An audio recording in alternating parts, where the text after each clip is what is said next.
Praise the Lord. இயேசு கிறிஸ்துவினுடைய உயிர்ப்பு பெருவிழாவை கொண்டாடி கொண்டிருக்கிற என் அன்பு பிள்ளைகளே, இன்றைக்கு ஆண்டவராய் இயேசு கிறிஸ்து தமது பரிசுத்த ஆவியை உங்கள் மேல் ஊதி உங்களை பலப்படுத்த, உங்களை திடப்படுத்த அவர் பிரியமாய் இருக்கிறார்.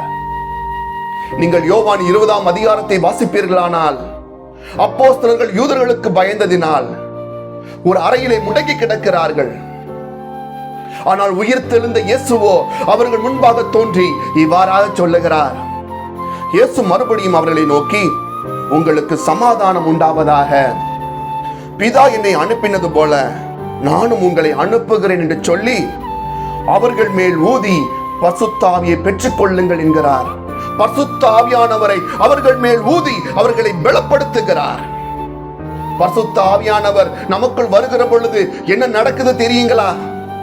2 தீமோத்தேயு 1ஆம் அதிகாரம் 7வது வசனத்தை நீங்கள் வாசிப்பீர்களானால், தேவன் நமக்கு பயமுள்ள ஆவியை கொடாமல் பலமும் அன்பும் தெளிந்த புத்தியும் உள்ள ஆவியை கொடுத்திருக்கிறார். ஆவியானவர் நமக்குள்ளே வருகிற பொழுது நமக்கு பலனை கொடுக்கிறார், அன்பை கொடுக்கிறார், தெளிந்த புத்தியை கொடுக்கிறார்.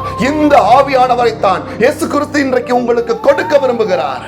தாகமாய் இருப்பவர்களே, இன்றைக்கு பெற்றுக்கொள்ளுங்கள் இயேசுவின் நாமத்தினாலே.